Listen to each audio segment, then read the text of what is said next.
thought that, Nebraska came out and played a really, really good game. I thought they had a really good plan early on. And I thought that, they kind of had us reeling a little bit early on, and give credit to our defensive staff and players being able to adjust. And, really by the end of the second half, or the end of the first half and then into the second half, I thought they made really good adjustments and played really good football.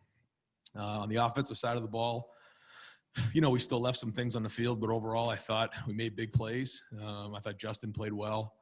He didn't force anything, did a good job with his feet, was accurate. And I think the only incompletion he had, someone told me, was just on the post to Chris. So we had a couple of sacks in there that maybe we can throw the ball away. But the good news overall is that we have a chance to now we have something to work on.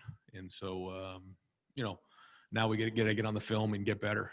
I will say this, I just want to say it publicly, and I'm going to text Scott, at the end of the game there, if I could do that again, I would have taken a knee. I feel bad about that at the end of the game. I had a younger quarterback in the game, and, I didn't feel like we had the personnel and to take the knee, and I probably should have done that. So I just want to publicly, apologize for that to Scott. But overall, it was a good day, and I'm, really proud of the way the guys played for the first game.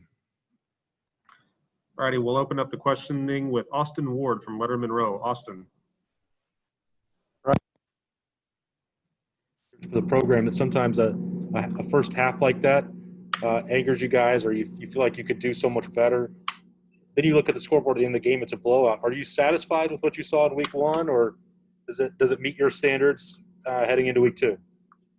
The number one goal is to go 1-0, and I think that's the tricky thing here at Ohio State is, you can't win championships, and it doesn't matter how you win. It's just a matter if you win. And, we can't – the best thing we can do is apologize for how we win. And like you said, to beat a Big Ten, team like Nebraska 52-17, it's a pretty impressive day just to beat them by one. And so, sure, the expectations are high, but the reality of it is just to go 1-0 is a great day. And that was the number one goal. And, we're very proud of what we did today. Righty, next up is Bill Rabinowitz from the Columbus Dispatch. Bill. Yes, Ryan.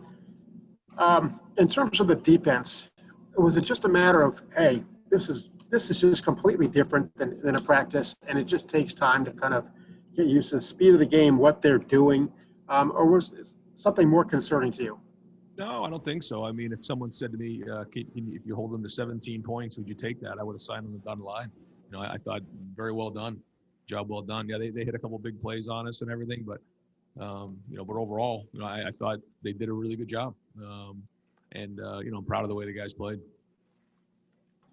All right, we'll go next to Nathan Baird from Cleveland.com. Nathan.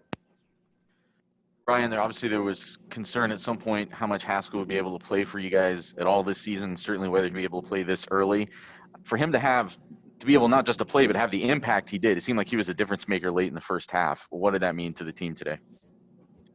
Well, I think it was good to get him out there. The depth certainly is something that we've been, focused on. Make sure that, we have, at least, 2.5, 3 deep at each position. And so to have him there was a huge boost to the inside guys. I don't know how many plays he ended up getting in there for, but, his experience and his ability really, it was great to have him in there. All right, next up, Bill Landis from The Athletic. Bill. Hey, Ryan, I'm sure you don't expect maybe flawless execution when you have this kind of offseason and then it takes so long to get a game going. But to execute the way you guys did, where you kind of flipped the game there, scoring late in the first half, getting the ball back, scoring again in the second half, what did your guys show you when they did that? Yeah, that was a great run right there when we really settled down on defense. And I think one of the things about it is we have such veteran guys at linebacker that when they can recognize what's going on and then adjust in game like they did, that's big. And so I thought we did that. The stop we got at the end of the first half, and then we get in the 2-minute drill, we score, we come back, score with the first drive of the second half, and then quickly get a fumble return on defensive touchdown. That's one heck of a run right there. And that's the best way you could end a half and start a half. And I thought that flipped the game. But to your point, I thought there's a lot of hard work put into this game, talking about tackling and ball security and high level of execution. penalties. You guys have heard me talk about, all my staying up late at night worried about all the things that, I've seen on TV. And I'm proud of our coaching staff. I think that, the leadership of this team really showed as well. And again, I think it's a really good start. I will go next to Jared Smalley. Jared. Ryan, wanted to ask you about the newcomers you had who got their first opportunity on the field today. You never know in a first game, right? You're never quite sure how a guy mentally is going to arrive and how they're going to take their practice efforts to the game field. Did anybody catch your eye particularly in what they were able to do out there for the first time? No, I watched the film, but certainly Jackson made that big play in the back of the end zone, and then it was good to get Julian out there, get his feet wet. It was good to get Trey Sermon out there and get some carries. It's the first time he's been running the ball live in a long time. And then there was a bunch of guys at the end that were able to get in there and just kind of get going. But we'll look at the film and see where those guys can start to help us. It's hard because we don't have the non-conference games where typically you can get those guys more reps. But we were able to get them in a little bit, and now we got a huge task ahead of us. We got to go to Penn State on the road and win a night game, and so this is going to be a huge week in terms of preparation. And it starts in a few hours here. Alrighty, next up, Doug Lamarice from Cleveland.com. Doug. Ryan, in the opener a year ago, I remember JK was okay, but wasn't great out of the gate with the running game. And then we saw what he did the rest of the year. Just how did you think your tailbacks ran it here in the opener today? Yeah, I remember that too against FAU. It was a little clunky, right? I remember that. It was just kind of nothing fit right. And, I think that happens sometimes when you're used to going against a certain front for months at a time and seeing the same looks and the same fronts. And, Nebraska brings a bunch of different stuff. And it was a little bit of a different fit. I thought we did fit some runs good there. That one drive in the goal line, we ran the ball pretty good in there. A couple of them didn't hit, like you're saying, the way that we want them to. But we did kind of, throw the ball a little bit more in this game.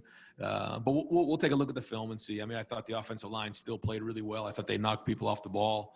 And there were still some good runs in there. But we'll improve. We'll get better from this. And I think part of that is what you're saying, just a different look, different fit in the run game. And there's a lot of that going into this thing.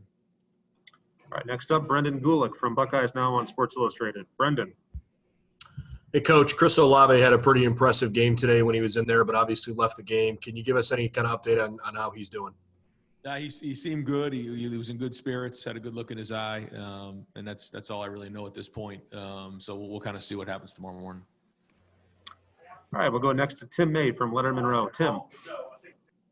Yeah, thank you very much, Ryan. Was there any thought in your mind of your team making a statement today of any sort, or was this just like you just said, get to 1-0 to move to 2-0? And then to follow up with that, what kind of feeling did you have in your gut as you walked out there today for the start?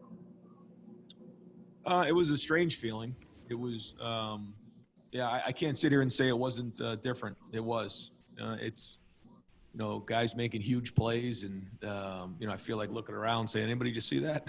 It'd be 107,000 people going crazy, and fireworks being shot off and everything else. So that was different, but it's the same for both teams. And so we just have to handle it better than our opponents, and that's really what the focus is. No, it wasn't about a statement or anything like that. I mean, certainly our guys were excited to play, but we were just trying to figure out a way to win the first game and not worry so much about all the expectations and, just focus on playing clean football. That's what it was all about. Thanks, man. All righty, next up, Dan Hope from 11 Warriors. Dan. Hey, Ryan, there were a couple targeting penalties and some other, high hits there in the second half. Did you think that was excessive at all on Nebraska's part? Well, I know Scott, and I don't, and I know the guys on the defensive staff. I know that they would never teach that. And there's some tough spots in there. We certainly know and understand it from last year. Had our own share. When it's going fast and you're trying to make decisions on how to get a guy down, it's hard. And I'd be shocked if there was any malintent there. I think it was all just the speed of the game. When you slow it down, sometimes it looks a little crazy.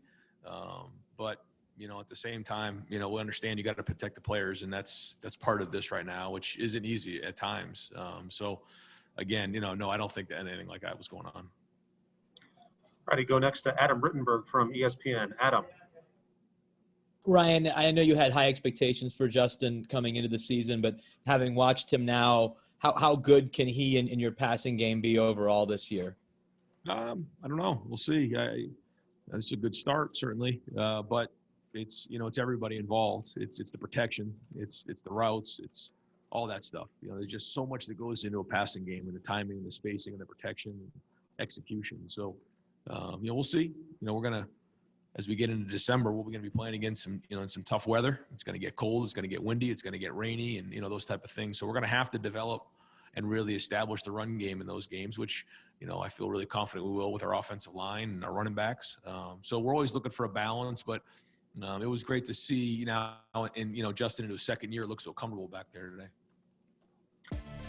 Thanks for watching. Be sure to click on that subscribe button so you don't miss a single thing, and come visit us over at BuckeyeGrove.com for all the best Ohio State information on the web.